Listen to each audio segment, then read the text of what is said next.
ನಮಸ್ಕಾರ ವೀಕ್ಷಕರೇ, ಇವತ್ತು ನಾವು ಶ್ರೀಲಂಕಾದ ಕೊಲಂಬೋದಲ್ಲಿರುವಂಥ ಶ್ರೀಲಂಕಾದ ರಾಜಧಾನಿ ಕೊಲಂಬೋದಲ್ಲಿರುವಂಥ ಗಂಗಾರಾಮ್ಯ ದೇವಸ್ಥಾನದ ಮುಂದೆ ಇದ್ದೀವಿ. ಈ ದೇವಸ್ಥಾನ ತುಂಬ ಪುರಾತನವಾದದ್ದಂತೆ. ಇಲ್ಲಿ ಯಾವ ರೀತಿ ದೇವಸ್ಥಾನ ಇದೆ, ಏನು ಸಂಸ್ಕೃತಿ ಏನು ಅಂತ ನೋಡೋವಂಥ ಕಾತುರ ನಮಗೂ ಇದೆ, ತೋರಿಸೋವಂಥ ಆಸೆ ನಮಗೂ ಇದೆ, ನೋಡೋವಂಥ ವಿಶ್ವಾಸ ಪ್ರೀತಿ ಎಲ್ಲ ನಿಮಗೂ ಇರಲಿ. ಹಾಗೆ ಈ ವಿಡಿಯೋ ನಿಮ್ಗೆ ಇಷ್ಟ ಆದರೆ ದಯವಿಟ್ಟು ಒಂದು ಲೈಕ್ ಮಾಡಿ, ಶೇರ್ ಮಾಡಿ, ಸಬ್ಸ್ಕ್ರೈಬ್ ಮಾಡಿ. ಯಾಕೆಂದರೆ ನಾವು ನೋಡಿ ಶ್ರೀಲಂಕಾದ ಕೊಲಂಬೋದಲ್ಲಿ ನಿಮಗೋಸ್ಕರ ವಿಡಿಯೋನ ಚಿತ್ರೀಕರಣ ಮಾಡಿ ನಮ್ಮ ಜನರಿಗೆ, ನಮ್ಮ ಕನ್ನಡದ ಜನರಿಗೆ ತೋರಿಸ್ಬೇಕು ಅಂತ ಆಸೆಯಿಂದ ನಾನು ಕೂಡ ಇದನ್ನು ಚಿತ್ರೀಕರಣ ಮಾಡಿದ್ದೀನಿ. ಆದಿಪೂಜಿತ ಗಣೇಶನಿಗೆ ನಾವು ಹೇಗೆ ಗಣೇಶನ ಮೊದಲು ದರ್ಶನ ಮಾಡ್ತೀವಿ, ಅದೇ ಥರ ಇಲ್ಲೂ ಗಣೇಶನ ವಿಗ್ರಹನ ಇಟ್ಟಿದ್ದಾರೆ. ಮೊದಲಲ್ಲಿ ಗಣೇಶನ ದರ್ಶನ ಮಾಡಬೇಕು.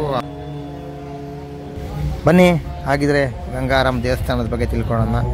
ಈ ದೇವಸ್ಥಾನ ಸುಮಾರು 150 ವರ್ಷಗಳ ಹಿಂದೆ ಕಟ್ಟಿದ್ದಂತೆ. ಅಂದರೆ ಈ ಆಲ್ರೆಡಿ ಈ ದೇವಸ್ಥಾನ ತುಂಬ ಹಳೆಯದು, ಆದರೆ ಈ ಕಟ್ಟಡವನ್ನು ಕಟ್ಟಿರೋದು 150 ವರ್ಷ ಆಗಿದೆ ಅಂತ ಇಲ್ಲಿನ ಸ್ಥಳೀಯರು ಕೇಳಿದಾಗ ಹೇಳ್ತಾರೆ. ಈ ದೇವಸ್ಥಾನಕ್ಕೆ ಹೋಗಬೇಕು ಅಂದರೆ ಒಳಗಡೆಗೆ ಒಬ್ಬನಿಗೆ 400 ರೂಪಾಯಿ ಟಿಕೆಟ್ ತೊಗೊಂಡು ಹೋಗಬೇಕು, ಕಂಪಲ್ಸರಿ. ಇಲ್ಲಿ ದೇವಸ್ಥಾನ ದರ್ಶನ ಮಾಡಬೇಕು, ಒಳಗೋಗ್ಬೇಕು, ಮಂಗಳಾರತಿ ತಗೋಬೇಕು, 400 ರೂಪಾಯಿ ಕೊಟ್ಟು ಒಳಗಡೆ ಹೋಗಬೇಕಾಗತ್ತೆ.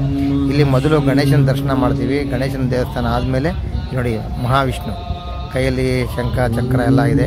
ಆಮೇಲೆ ಗರುಡನ ಜೊತೆಲಿ ಇರೋದು ಇದೆ ಮೊದಲನೇ ಸರಿ ನಾವು ನೋಡ್ತಾ ಇರೋದು. ಯಾಕೆಂದರೆ ಗರುಡ ಯಾವಾಗಲೂ ನಮಗೆ ಧ್ವಜಸ್ತಂಭ ಇದೆ, ಗರುಡ ಸ್ತಂಭ ಅಂತೀವಲ್ಲ, ಅಲ್ಲಿ ಗರುಡ ಧ್ವಜ ಅಂತ ಹೇಳ್ತೀವಿ, ಗರುಡ ಅಲ್ಲಿರ್ತಾರೆ. ಆದರೆ ಇಲ್ಲಿ ಪಕ್ಕದಲ್ಲೇ ಗರುಡ ಇರೋದು ಬಹಳ ಅಪರೂಪವಾದದ್ದು. ನಿಜಕ್ಕೂ ಆಶ್ಚರ್ಯ ಆಯಿತು, ಚೆನ್ನಾಗಿದೆ ನೋಡೋಕೆ, ತುಂಬ ಮೃದುವಾಗಿ. ಗಣೇಶ ದೇವಸ್ಥಾನ ಆಗಿದ ತಕ್ಷಣ, ಗಣೇಶನ ಆಗಿದ ತಕ್ಷಣ ಮೊದಲು ಎರಡನೇದು ವಿಷ್ಣು ದರ್ಶನ ಮಾಡ್ತೀವಿ. ವಿಷ್ಣು ನೋಡಿ ಪೂರ್ತಿ ನೀಲಿ ಬಣ್ಣವಾಗಿ, ಕೈಯಲ್ಲಿ ನೋಡಿ ಈ ಕಡೆ ಶಂಖ ಚಕ್ರಗಳೆಲ್ಲ ಇದ್ದಾವೆ. ಇಲ್ಲಿ ನಮ್ಮ ಹಾಗೆ ನಾರಾಯಣನ ಆರಾಧನೆ ಮಾಡ್ತಾರೆ. ಇವರು ಭಾರತೀಯರು ಅಲ್ಲದಿದ್ದರೂ ಕೂಡ ಇದು ಭಾರತದ ಒಂದು ಏನು ದ್ವೀಪ ರಾಷ್ಟ್ರ ಇದು, ಅದಕ್ಕೆ ನಮ್ಮ ಕಲ್ಚರು ಇಲ್ಲೂ ಕೂಡ ರನ್ನಿಂಗಲ್ಲಿ ಇದೆ. ನೋಡಿ ಮಂಗಳಾರತಿ ಇಲ್ಲಿ ದೀಪ ಹಚ್ಚಿದ್ದಾರೆ, ಮಂಗಳಾರತಿ ತೊಗೊಂಡು ಹೋಗ್ಬೋದು. ನಾರಾಯಣ ನಂತರ ಪಕ್ಕದಲ್ಲಿ ಸಿಗೋದು ಸುಬ್ರಹ್ಮಣ್ಯ. ನಾವು ನಮ್ಮ ಭಾರತದಲ್ಲಿ ಕರ್ನಾಟಕದಲ್ಲಿ ಏನು ನೋಡ್ತೀವಿ, ಗಣೇಶ, ಸುಬ್ರಹ್ಮಣ್ಯ, ಶಿವ ಇರ್ತಾರೆ, ಇಲ್ಲ ಪಾರ್ವತಿ ಇರ್ತಾರೆ. ಆದರೆ ತುಂಬ ವಿಶೇಷ ಏನು ಅಂದರೆ ಇಲ್ಲಿ ವಿಷ್ಣು ಜೊತೆಯಲ್ಲಿ ಗಣೇಶ, ಸುಬ್ರಹ್ಮಣ್ಯ ಇಬ್ಬರು ಇದ್ದಾರೆ. ಇಲ್ಲಿ ನೋಡಿ, ಇಲ್ಲಿ 6 ಮುಖಗಳಿರುವಂಥ ಸುಬ್ರಹ್ಮಣ್ಯ. ಹಾಗೆ ನೋಡಿ ನವಿಲು, ಇಲ್ಲಿ ಇವರು ಕೂಡ ನವಿಲ್ ಮೇಲೆ ಕೂತಿದ್ದಾರೆ. ನಾವು ಸುಬ್ರಹ್ಮಣ್ಯನ ನವಿಲ್ ಮೇಲೆ ಕೂತಿರೋದು ಎಲ್ಲೂ ನೋಡಿಲ್ಲ ನಮ್ಮ ರಾಜ್ಯಗಳಲ್ಲಿ, ನಮ್ಮ ದೇಶದಲ್ಲಿ ನಾವು ನೋಡಿಲ್ಲ. ಎಲ್ಲ ಕಡೆ ಸುಬ್ರಹ್ಮಣ್ಯ ನೋಡ್ತೀವಿ, ಒಲ್ಲಿ ದೇವಿ ಸಮೇತ ಸುಬ್ರಹ್ಮಣ್ಯ ನೋಡ್ತೀವಿ. ಆದರೆ ಇಲ್ಲಿ ನವಿಲಿನ ಮೇಲೆ ಸುಬ್ರಹ್ಮಣ್ಯ ಕೂತಿರೋದು ಭಾಳ ವಿಶೇಷವಾಗಿದೆ. ಇಲ್ಲಿ ಗುರುಗಳು ಮಂತ್ರ ಶ್ಲೋಕಗಳನ್ನು ಮಾಡ್ತಾ ಇದ್ದಾರೆ. ನಮ್ಮಲ್ಲಿ ಪೂಜಾರಿಗಳು ಹೇಗಿರ್ತಾರೆ ಹಾಗೆ ಇಲ್ಲಿ ಜನ ಅವರವರ ಪ್ರಾರ್ಥನೆಗಳನ್ನು ಇಲ್ಲಿ ಮಾಡಿಕೊಂಡು ಭಗವಂತನ ನಾಮಸ್ಮರಣೆ ಮಾಡಿಕೊಂಡು ಭಗವಂತನ ಆರಾಧಿಸಿ ಅವರ ಅನಿಸಿಕೆಗಳನ್ನು, ಅವರ ಕಷ್ಟ ಕಾರ್ಪಣ್ಯಗಳನ್ನು ಭಗವಂತನ ನಿವೇದನೆ ಮಾಡ್ಕೊತಾ ಇದ್ದಾರೆ. ನಂತರ ಇಲ್ಲೇನಿದೆ ಅಂದರೆ ಪೂರ್ತಿ ಬುದ್ಧಮಯ, ಎಲ್ಲ ಕಡೆ ಬುದ್ಧನ ದೇವಸ್ಥಾನ ಇದು. ನೋಡಿ ಬುದ್ಧನ ವಿಗ್ರಹಗಳು, ಬುದ್ಧನ ಅನುಯಾಯಿಗಳು, ಈ ಥರ ಪರಂಪರೆ, ಬುದ್ಧನ ಗುರು ಪರಂಪರೆ ಇಲ್ಲಿ ಚಾಲಿತದಲ್ಲಿದೆ. ನೋಡಿ ಈ ಪೂರ್ತಿ ಈಗ ಬುದ್ಧನ ದೇವಸ್ಥಾನ ಇದೆ. ಹಾಗೆ ಮ್ಯೂಸಿಯಂ ಕೂಡ ಇದೆಯಂತೆ. ಯಾಕಂದ್ರೆ 400 ರೂಪಾಯಿ ಚಾರ್ಜ್ ಮಾಡಿದಾರಲ್ಲ, ಅದೆಲ್ಲ ಸೇರಿಸಿ 400 ರೂಪಾಯಿ. ಇದು ದೇವ್ರ ದರ್ಶನ ಅಷ್ಟೇ, ಅದು ಮುಗೀತದು. ಮುಂದೆ ಒಳಗಡೆ ಏನೇನಿದೆ ಅಂತ ನೋಡಿಕೊಂಡು ನಮ್ಮ ವೀಕ್ಷಕರಿಗೆ ತೋರಿಸೋಕ್ಕೆ ನಾನು ಭಾಳ ಖುಷಿಯಿಂದ ಇದ್ದೀನಿ. ಬನ್ನಿ ನೋಡೋಣ. ದೊಡ್ಡ ದೊಡ್ಡದ ಬುದ್ಧನ ವಿಗ್ರಹಗಳಿದ್ದಾವೆ. ತುಂಬ ಪ್ರಶಾಂತವಾಗಿದೆ. ಇಲ್ಲಿ ಬುದ್ಧನ ಎಲ್ಲ ಆರಾಧಿಸ್ತಿರುವಂಥ ಒಂದು ಸುಂದರವಾದ ಸನ್ನಿವೇಶ.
ವಿಂಟೇಜ್ ಕಾರ್ಗಳು, ಪುರಾತನವಾದ ಕಾರ್ಗಳು.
ನಿಜಕ್ಕೂ ಈ ದೇವಸ್ಥಾನ ಯಾವುದೇ ಆಡಂಬರ ಅಬ್ಬರಗಳಿಲ್ಲದೆ, ಯಾವುದೇ ಸದ್ದು ಗದ್ದಲ ಇಲ್ಲದಂತೆ ಪ್ರಶಾಂತವಾಗಿದೆ.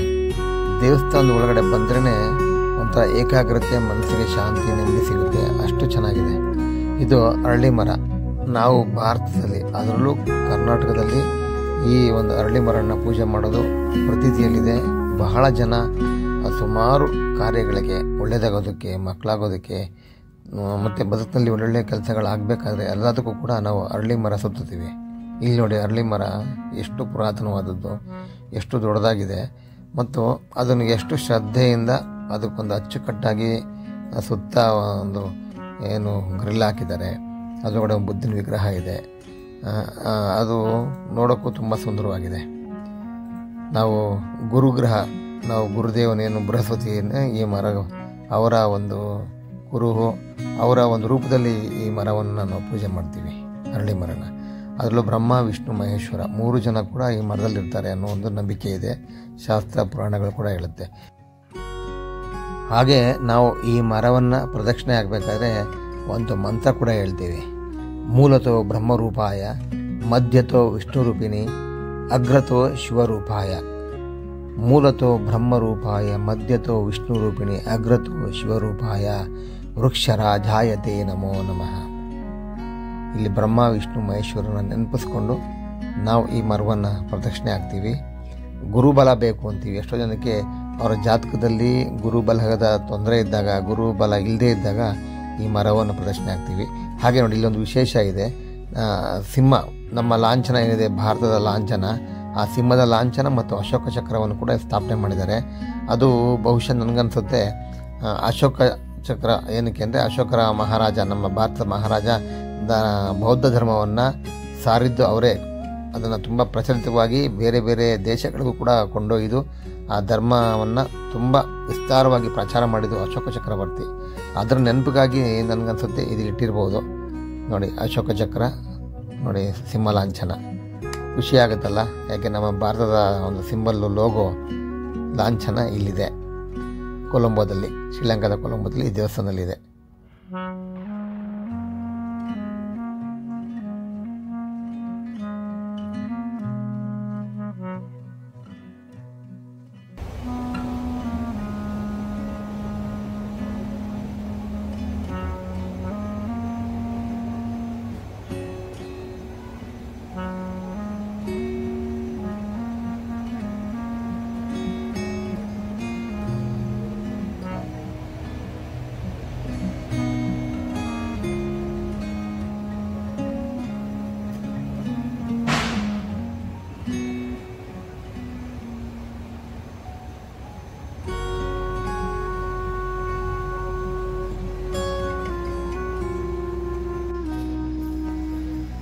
ನಾನಿಲ್ಲಿ ಯಾರೋ ವಿಚಾರಿಸಿದ್ರೆ ಹೇಳಿದ್ರೆ 1500 ವರ್ಷಗಳ ಹಳೆಯ ಮರ ಅಂತೆ. 1500 ವರ್ಷಗಳ ಹಳೆಯ ಪುರಾತನವಾದ ಮರ.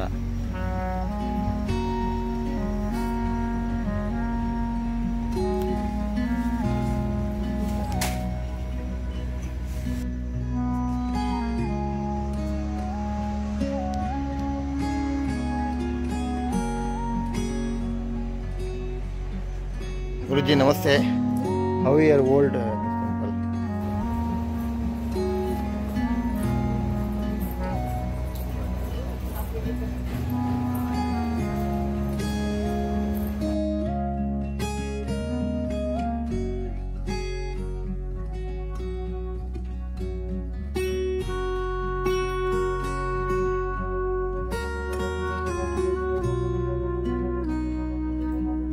ಅಬ್ಬಬ್ಬಾ, ನಾವು ಇಷ್ಟು ತನಕ ನೋಡಿದ್ದೆ ಬೇರೆ.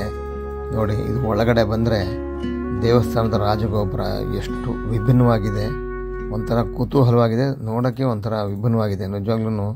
ನೋಡಿ, ಪೂರ್ತಿ ಬುದ್ಧನ ವಿಗ್ರಹಗಳು, ಬುದ್ಧನ ಅನುಯಾಯಿ ಗುರುಗಳ ವಿಗ್ರಹಗಳಿದ್ದಾವೆ ಇಲ್ಲಿ. ಬುದ್ಧ ಭಾರತದಲ್ಲಿ ಮೊದಲನೇ ಬಾರಿಗೆ ಏನು ಬೌದ್ಧಿಸಮ್, ಬೌದ್ಧ ಧರ್ಮ ಶುರುವಾಯಿತು. ಅದು ಸರಿಯಾಗಿ ಗಟ್ಟಿಯಾಗಿ ನೆಲೆ ನಿಂತಿದ್ದೆ ಶ್ರೀಲಂಕಾದಲ್ಲಿ. ಭಾರತದ ಹೊರಗಿನ ದೇಶ ಅಂದರೆ ನಮ್ಮ ಭಾರತದ ದ್ವೀಪ ರಾಷ್ಟ್ರ ಶ್ರೀಲಂಕಾದಲ್ಲಿ ಶುರುವಾಗಿದ್ದು ಬೌದ್ಧ ಧರ್ಮ.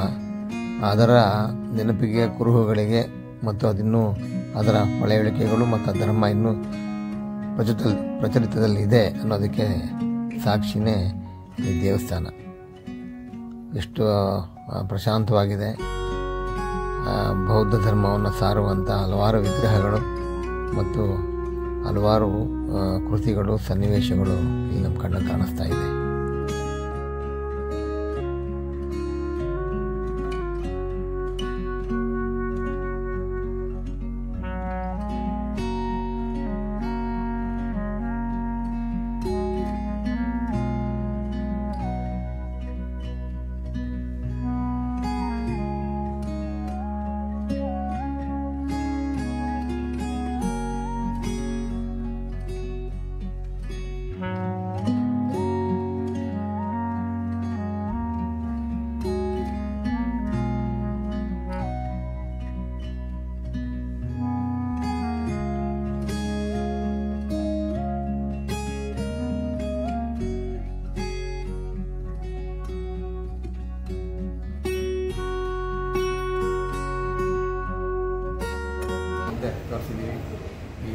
ದೇವಸ್ಥಾನದ ಬಗ್ಗೆ ಅಷ್ಟೊಂದು ಮಾಹಿತಿ ನಮ್ಗೆ ಗೊತ್ತಿಲ್ಲ, ಯಾಕೆಂದರೆ ಅವ್ರ ಭಾಷೆ ಬೇರೆ, ನಮ್ಮ ಭಾಷೆ ಬೇರೆ, ಅಲ್ಲಿ ಸರಿಯಾಗಿ ಭಾಷೆಯ ಕಮ್ಯುನಿಕೇಷನ್ ಸರಿಯಾಗಿಲ್ಲ. ಆದರೂ ದೇವಸ್ಥಾನ ತೋರಿಸಿದ್ವಿ. ನಿಮ್ಗೆ ಇಷ್ಟ ಆಗಿದರೆ ಸಬ್ಸ್ಕ್ರೈಬ್ ಮಾಡಿ, ಲೈಕ್ ಮಾಡಿ, ಶೇರ್ ಮಾಡಿ.